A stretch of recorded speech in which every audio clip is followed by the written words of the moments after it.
Hi friends, লিপি চলে এসেছি লিপি সিচুমিচু থেকে। আর এনেছি তোমাদের দাদা ভাইকে। দেখছো একটু কাজে ব্যস্ত রয়েছে, কাজে লাগিয়েছি। ঠাকুর ঘরে না নতুন পর্দা বানিয়েছি। আর এই রডটা আগে লাগিয়ে গিয়েছিল রডটা, আর পর্দাটা বানাতে দিয়ে এসেছিলাম। তা তোমাদের দাদা ভাই নিয়ে এসে লাগিয়ে দিচ্ছে। জানি না ঠিকঠাক মাপ হবে কি না। তোমাদের দাদাভাই মাপটা বলেছে, ও অত মাপটা ওর বোঝে ভালো আমার থেকে। তো আমাদের দেখো 3টে সিংহাসন, তো 3টে সিংহাসনে আলাদা আলাদা করে পর্দা দিতে, ওই যে মার্বেলের সিংহাসনে পর্দা দেওয়া খুব মুশকিল হচ্ছিল। ছোট লোকনাথ বাবার ওই সিংহাসনটায় দেওয়া যাচ্ছিল না, তাই জন্য এমন ব্যবস্থা করছি যাতে পুরোটাই কভার করা যায়, আলাদা আলাদা করে আর দিতে না হয়।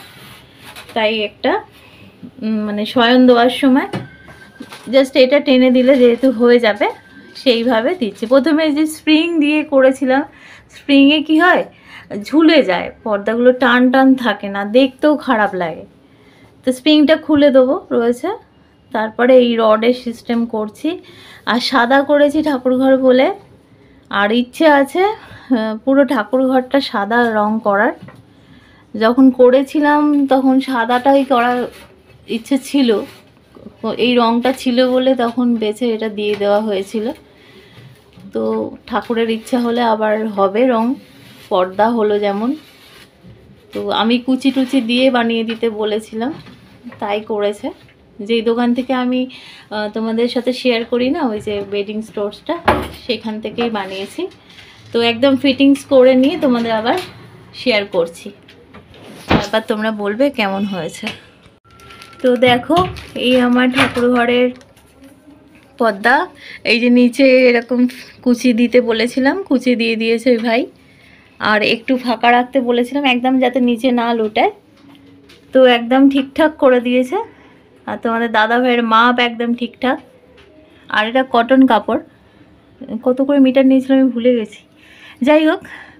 তো টোটাল ওই পর্দাটা বোধহয় খরচা পড়লো 360 টাকা, না 450।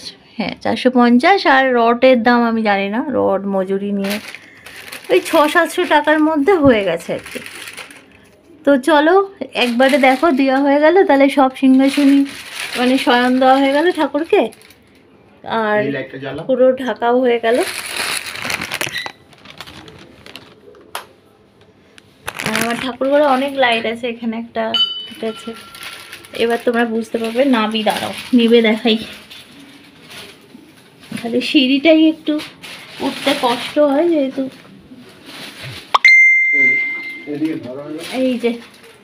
এই যে আমাদের ঠাকুর ঘরের বসে আছেন আমার বর। আর ওদিকে লাইটগুলো অফ করে দিচ্ছি। থ্যাংক ইউ করে দেওয়ার জন্য। হ্যাঁ ওয়েলকাম। ওদিকে লাইটগুলো অফ করে দিলাম।